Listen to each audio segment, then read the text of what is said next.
President Biden makes a stark change on immigrants coming into the United States and some appalling and startling finds in the railroad crash that some people are saying is like a bomb went off in Ohio.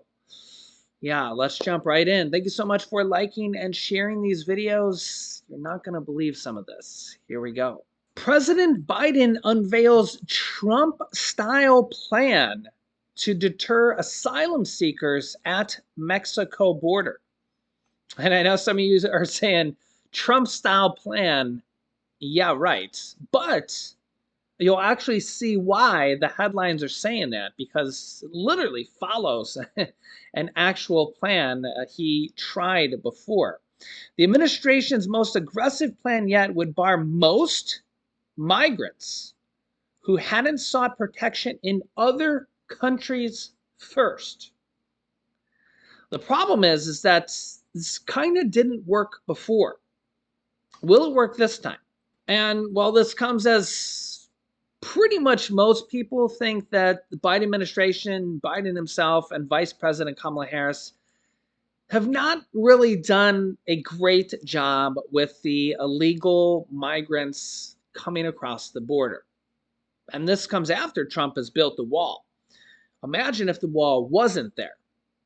Yeah, we've had, I think at the latest count, over 2 million illegal migrants coming over illegally into the United States here since Biden took office. Yeah, so it's just been, well, a train wreck for lack of a better, yeah, too soon, right? Too soon. Yeah, check this out.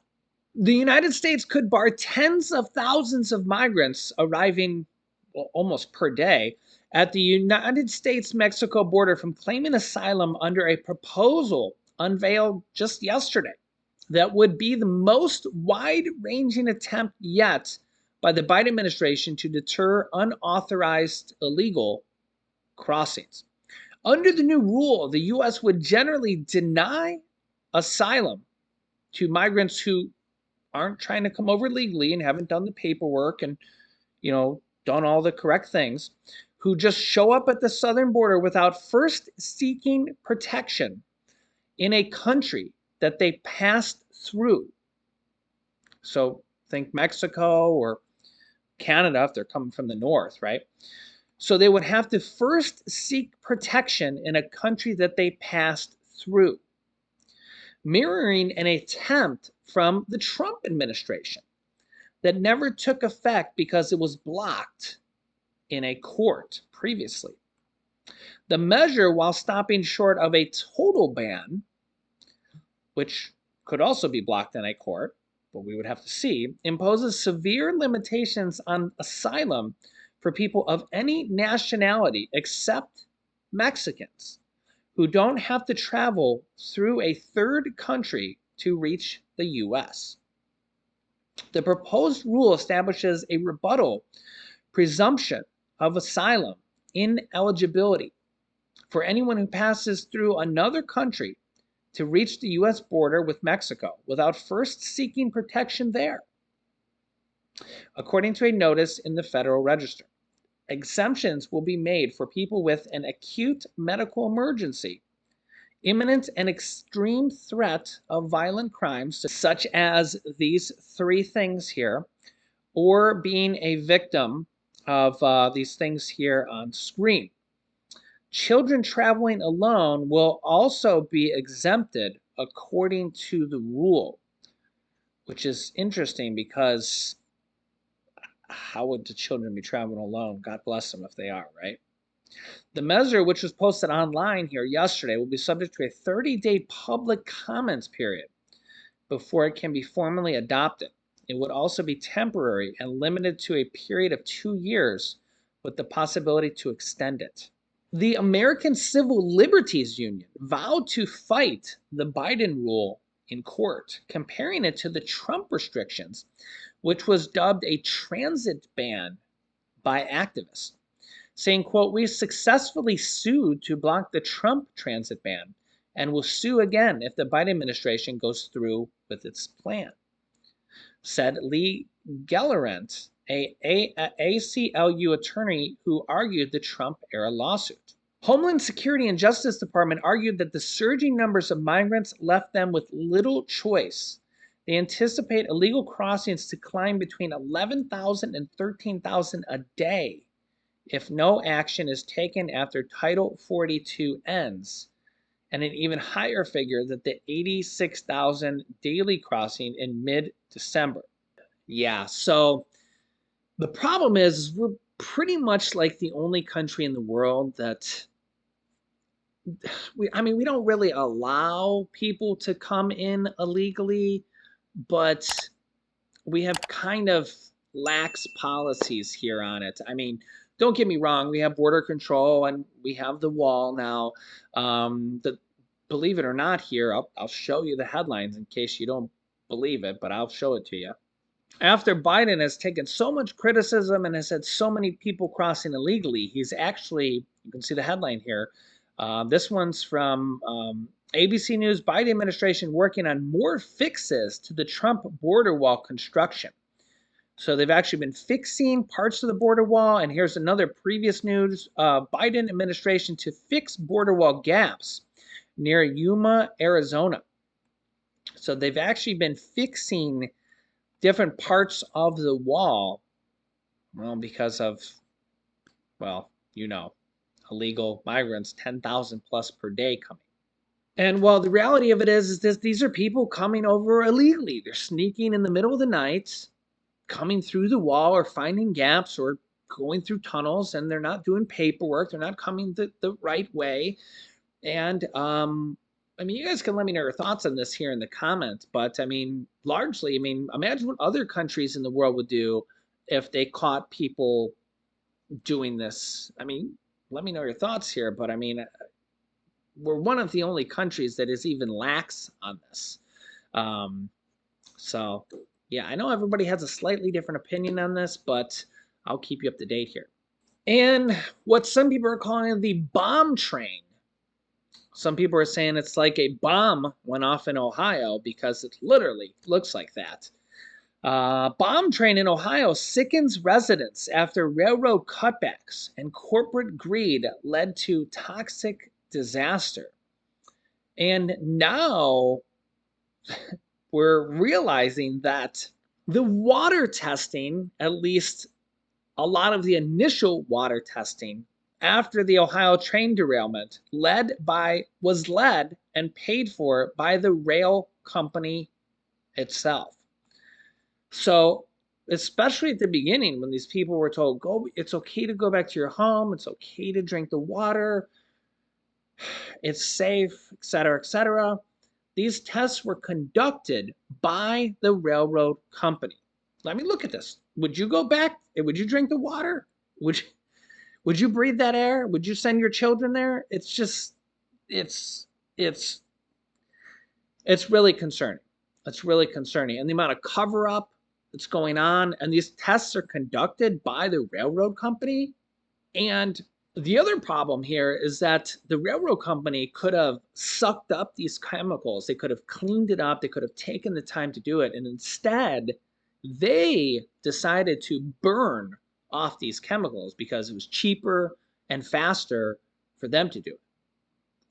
So just think about that. So instead of cleaning it up and sending in, trucks with, basically vacuum cleaner hoses, and just, like think of it like a wet dry vac, but with big tanks and trucks to just suck up these chemicals, they burned it off.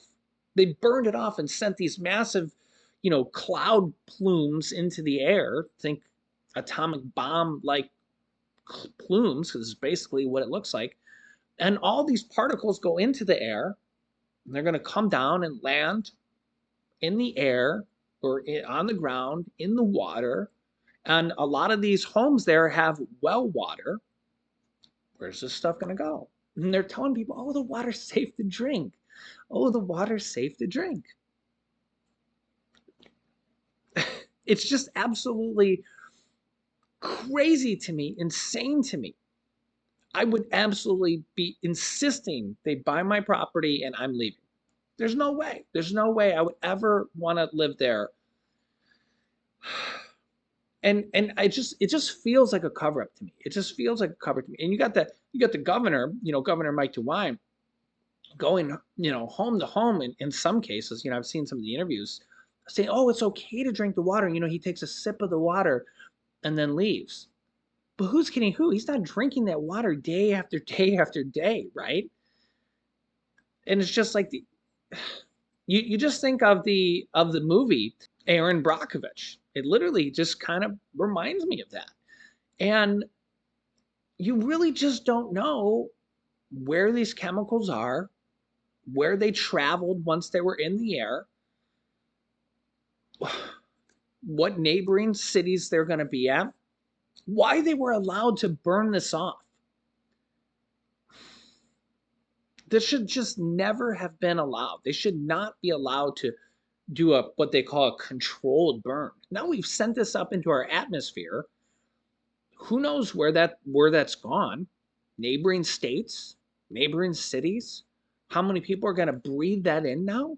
It's literally toxic, literally. Why do we even allow corporate greed companies like this to make these decisions? I mean, that's literally why we have the EPA, why we have these federal companies or federal, jurisdictions that are supposed to be looking out for us. Now, I get that, it maybe takes them some time to get in there and stuff like that, but they should not have let the railroad company make this decision. They surely shouldn't have let them burn that off. Don't they think, oh my gosh, what about the fish? Oh my gosh, what about the wildlife? Oh my gosh, what about the people? They're gonna have to breathe this in. They're gonna this is gonna come down somewhere. It's gonna go into our air. And then what happens when the particles come down? Someone's gonna have to breathe this. Someone's gonna have to drink this. Where's it gonna go? Is it going to drift over to the next state, left, right, or center? Is it going to go to Illinois? Is it going to go to Indiana? Is it going to go south to West Virginia or Virginia? Is it going to stay in Ohio? What city is it going to go to? Think about where this can travel. Think about like when a nuclear bomb goes off. Think about radiation fallout, right? Think about the area where it goes. Think about these toxic chemicals. Think about all the people that can be affected by this. It's not really just this one city. This is the kind of stuff that, like, again, it's a lesson to be learned. Like, I've talked about how these spy balloons are a lesson to be learned. We have to learn a lesson when this type of stuff happens. And if you watch my previous video, there's been like 3 or 4 train derailments from this exact same company that have all happened within like 30 days. So just think about that. The exact same company has had 3 or 4 train derailments in 30 days. If that doesn't like scream, we need an investigation, this company needs to be temporarily shut down, like we need, federal people to be going in there and, examining all their trains. They're not doing their maintenance. They're literally just sending them and their wear and tear is just not there. Yeah. Let me know your thoughts here in the comments, because this just shows that like some of these corporations are just all about the money and don't care. Don't care. Yeah. And it makes you wonder how many companies are like this. Yeah. So thank you for liking and sharing these videos so more people can hear about this stuff and find out really the truth. And also, if you haven't yet, make sure to subscribe down below and click the bell icon so you don't miss out on new videos that come out here on our channel every day at 10 a.m., 3 p.m., and 8 p.m. Eastern Standard Time. Here's some videos you can watch next. Here is a terrifying message Congress just sent out that's going to affect millions of Americans. And here is some big news for Social Security and Medicare. So click on one of those videos next. Thanks for watching, guys, and I'll see you in the next video.